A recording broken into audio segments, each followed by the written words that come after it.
राम राम आप सभी एस्पिरेंट्स को। पिछले कुछ दिन जो है वो बहुत ही हौश पौश में गए। एमपीपीएससी के द्वारा फाइनल आंसर कीज आई, फिर कट ऑफ आया, रिज़ल्ट आया और फिर सिलेबस जो है वो भी चेंज किया उन्होंने, उसका भी नोटिफिकेशन आया। तो काफ़ी चीज़ें जो है वो चेंज हुई और मेरी भी तबीयत थोड़ी ठीक नहीं थी, इसलिए मैं ऐसा प्रॉपर वीडियोस नहीं डाल पाई, उसके लिए सॉरी। लेकिन अभी एज ऑफ नाउ जो है, पहले तो मैं जो सिलेबस है जो भी चेंज हुआ है उसको अच्छे से ध्यान से पढ़ूंगी कि उसमें आखिर चेंजेस हुए क्या क्या है। क्योंकि ऊपर ऊपर तो सभी ने देखा है, टेलीग्राम पे भी जो सम स्टूडेंट्स जो है मैसेज कर रहे हैं, तो उसमें भी काफ़ी ऊपर ऊपर का ही सब डिस्कस कर रहे हैं।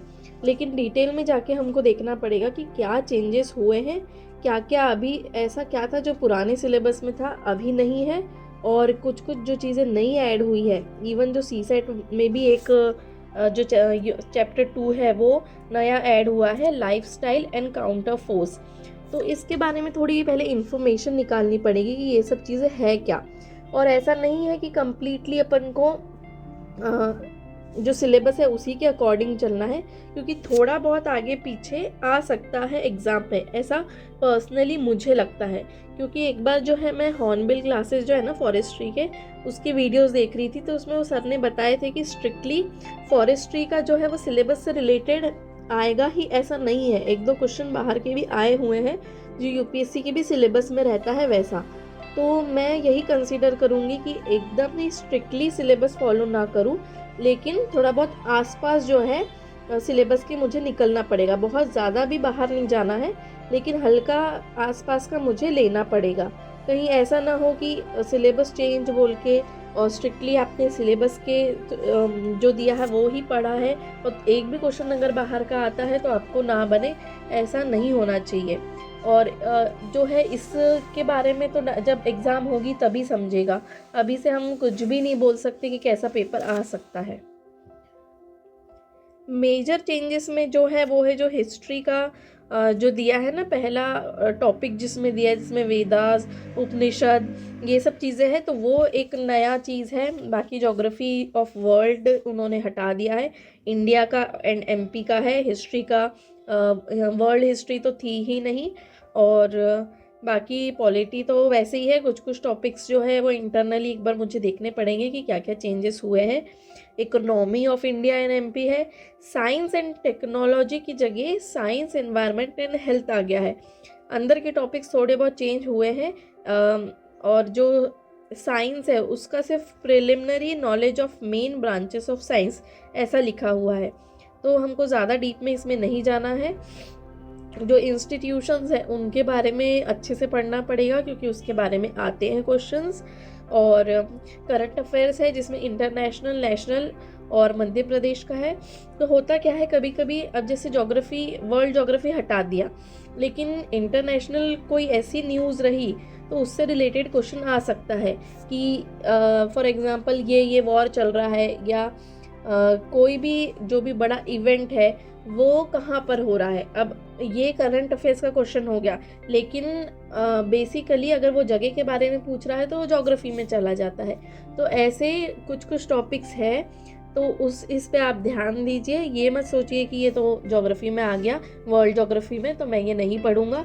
उसको करंट अफेयर्स से रिलेट करके वो लोग पूछ सकते हैं, क्योंकि ज्योग्राफी जो है, वर्ल्ड ज्योग्राफी, वो बहुत इम्पॉर्टेंट, खासकर मैप वाला पार्ट, वो इम्पॉर्टेंट चीज़ें है। तो उसको तो मैं तो नहीं छोड़ना चाहूँगी। बाकी आप लोग अपना देख लीजिए। ये सजेशन मेरा यही रहेगा कि थोड़ा बहुत उसको पढ़ना है, एकदम ही नहीं छोड़ देना है। जब तक मैंने ये नया सिलेबस थोड़ा सा पढ़ा कि क्या क्या है, तब तक मेरा ऑलरेडी जो लूसेंट ज्योग्राफी का जो वर्ल्ड वाला पार्ट था, या जिसको हम कॉन्सेप्चुअल पार्ट बोल सकते हैं, वो मेरा कंप्लीट हो चुका था। और एक एस्पिरेंट ने मुझे फिर कमेंट करके बोला कि वर्ल्ड ज्योग्राफी तो हट गई है। फिर मेरा ध्यान गया कि एक बार मैं देख लेती हूँ, मेरा सिर्फ हिस्ट्री पे ध्यान था उसके पहले तक। फिर मैंने देखा कि अरे हाँ, वर्ल्ड ज्योग्राफी तो हट गई है।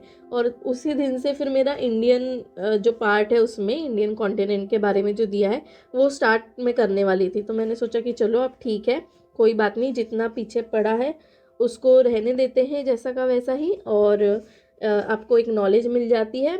और थोड़ा सा ही पार्ट था वो, तो इतना कुछ वेस्टेज ऑफ टाइम नहीं हुआ है। और मैंने आगे पढ़ना कंटिन्यू किया। एंड वन मोर थिंग, जैसे अब जो टाइम टेबल बनाया था वो सब पुराने सिलेबस के अकॉर्डिंग था, अभी हमें थोड़े से उसमें चेंजेस लाने पड़ेंगे।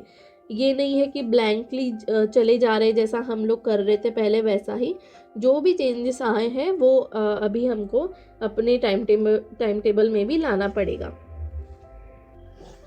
एग्ज़ाम जो है वो डेट वही है और टाइम हमारे पास उतना ही है, और चीज़ें अभी थोड़ी नई भी ऐड हो गई है, तो कट ऑफ थोड़ा कम जाने के चांसेस है, ऐसा मुझे लग रहा है।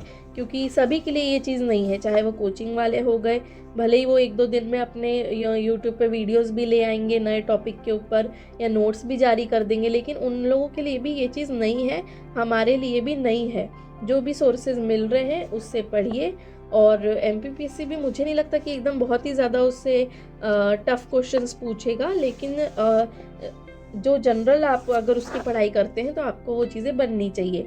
तो इस पे थोड़ा सा आपको खुद ही पर्सनली ही एनालाइज करना पड़ेगा कि आपको कहाँ से पढ़ना है।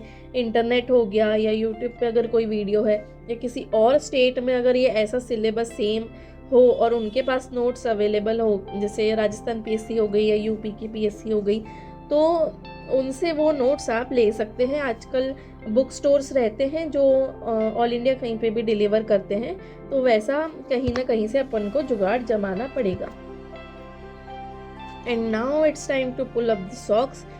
जैसे मैंने अपने पिछले ब्लॉग में बताया कि मेरा जो पढ़ाई का जो सेशन रहता है, जो दोपहर 2 से रात के 10 वाला जो सेशन होता है, उसमें मैं 2 घंटे ही निकाल पाती हूँ, क्योंकि बहुत हौश पौश होती है, आवाज़ें बहुत होती है, तो मैं ज़्यादा पढ़ नहीं पाती। तो अभी मैं सोच रही हूँ कि उस टाइम पे जो है मैं लाइब्रेरी लगा लूँ, क्योंकि वो 2 घंटे की जगह मुझे 4 से 6 घंटे निकालने की बहुत ज़्यादा आवश्यकता है।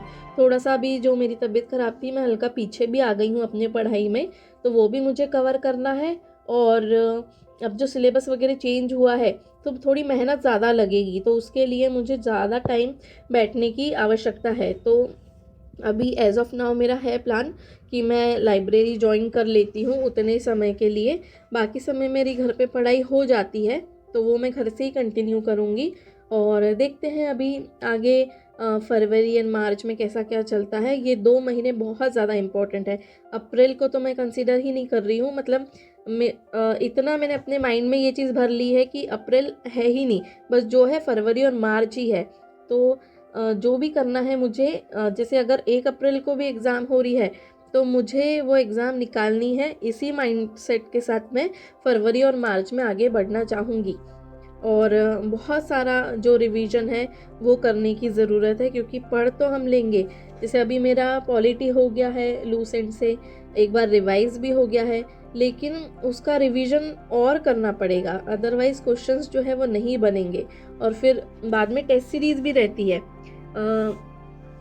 2-3 इंस्टीट्यूट की, शायद 2-3 की तो नहीं हो पाएगा, पर 2 इंस्टीट्यूट की को टेस्ट सीरीज़ मुझे ज्वाइन करनी पड़ेगी। उसमें भी फिर ज़्यादा टाइम लगता है। एक बार आप देते हैं, फिर आंसर्स देखेंगे, फिर एक बार रिवाइज़ करेंगे, दूसरी बार रिवाइज़ करेंगे, और 3 रिवीजन तो हर चीज़ में लगेगा। मिनिमम 3 रिवीजन, चाहे वो एमपी जीके की बुक हो गई, लूसेंट जीके की बुक हो गई, या अगर सीसेट के लिए मैं हिंदी पढ़ूंगी वो बुक हो गई। अच्छा हाँ, हिंदी से मुझे एक चीज़ याद आई कि अभी जैसे हिंदी के 40 क्वेश्चन आते हैं सीसेट में, जो पेपर सेकंड है उसमें। अब जो सिलेबस चेंज हुआ है, आई होप कि ये 40 ही रहे, क्योंकि काफ़ी स्कोरिंग लगता है मुझे ये पार्ट। लेकिन जो है हम बता नहीं सकते कि जैसे अभी 2018 या 19 से ही इन्होंने 20 क्वेश्चन हिंदी के चेंज करके 40 क्वेश्चन कर दिए हैं। तो अभी आगे हम नहीं बता सकते कि 40 ही रहेंगे या कितने रहेंगे। तो किसी भी चीज़ पे फुल्ली ऐसा डिपेंडेंट मत रहिए। बाकी जो भी टॉपिक्स दिए हैं सिलेबस में वो भी पढ़ना है, क्योंकि हो सकता है कि उन्होंने जो प्रपोर्शन है वो भी चेंज कर दिया हो सकता है हिंदी के कम कर दिए हो, या दूसरे जो टॉपिक्स है वो जो सेकेंड वाला है लाइफस्टाइल एंड काउंटर फोर्स, उसके भी अब क्वेश्चन थोड़े ऐड होंगे। तो वो सब चीज़ें हमको देखनी पड़ेगी, एकदम भी किसी एक चीज़ पे डिपेंडेंट नहीं हो जाना है। तो एक बार जो सिलेबस है उसका प्रिंट आउट लेके आइए। आप हिंदी मीडियम से तो है अगर, तो हिंदी में ले आइए, इंग्लिश से है तो इंग्लिश का ले आइए, और वो 2-3 बार पढ़ें कि क्या क्या चेंजेस हुए हैं। उसके अकॉर्डिंग ही अपनी जो पढ़ाई है उसको आगे बढ़ाइए। बात करते हैं आज के व्लॉग की। तो मैंने पिछले व्लॉग्स में जैसे बताया कि मैं अभी रात में व्लॉग बनाऊंगी, जो रात का मेरा सेशन होता है उसमें, और दिन में मैं नहीं बनाऊंगी। दिन में वैसे भी मेरी पढ़ाई हो जाती है, जो पहला सेशन है उसमें, इसलिए मैंने रात में व्लॉग ये बनाया है। सब चीज़ें निपटा के मैं ऑलमोस्ट 10 बजे बैठ गई थी पढ़ने के लिए, और मन मेरा भटक ही रहा है कि एक बार थोड़ा सा मुझे फिर से टाइम टेबल बनाना पड़ेगा, फिर से एक बार सिलेबस पढ़ना पड़ेगा। तो उतना कंसंट्रेशन के साथ मैं नहीं पढ़ पा रही थी, क्योंकि बैठ तो गई मैं पढ़ने के लिए, व्लॉग बनाना था इसलिए, लेकिन सारा मन मेरा वहीं अटका था कि एक बार मैं देख लूँ कि चेंजेस क्या क्या आए हुए हैं और अपना टाइम टेबल भी उस अकॉर्डिंगली चेंज करूँ। तो वो चीज़ मैं अभी ये व्लॉग जैसे ही ख़त्म होता है तो पहले मैं वो चीज़ करूँगी, अपना एक नया टाइम टेबल बनाऊँगी और उसके बाद ही मैं आगे बढ़ूँगी। इस वीडियो के लास्ट में मुझे जो यूट्यूब पे है उस पर एक बहुत ही अच्छी कविता मिली थी जो बहुत मुझे मोटिवेशनल लगी, तो मैं वो अटैच करूँगी। उसको ज़रूर देखना, ज़रूर पढ़ना और स्क्रीनशॉट लेके रखना। जिसने भी वो लिखा है उसको मैं फुल क्रेडिट देना चाहती हूँ। मुझे बहुत प्यारी लगी, इसलिए मैं अपने वीडियो के लास्ट में उसको अटैच करूँगी। जनरली होता क्या है ना कि हम लोग बहुत बड़ी बड़ी प्रॉब्लम्स के बारे में सोचते हैं कि मेरा ऐसा हुआ इसलिए मैंने पढ़ा नहीं, मेरा वैसा हुआ इसलिए मैंने पढ़ा नहीं। लेकिन हमारी प्रॉब्लम एक्चुअल में बहुत छोटी छोटी रहती है। हमारे पास टाइम रहता है पर हम बैठते नहीं, क्योंकि हमको आलसी आ रही थी, हम भूख लगी है, हमने ज़्यादा खाना खा लिया, फिर हमको नींद आ गई, इसलिए हमारी पढ़ाई हुई नहीं। काफ़ी छोटी छोटी प्रॉब्लम्स होती है और हमको उससे ही निकल के जो है वो पढ़ाई करनी है। और उसी के लिए, मोटिवेशन के लिए ये वाली कविता मुझे बहुत अच्छी लगी। आप लोग ज़रूर पढ़िए और आप सभी से मिलते हैं अब नेक्स्ट व्लॉग में। तब तक के लिए stay tune, stay motivated and please please please subscribe to my channel. Thank you. Ram Ram.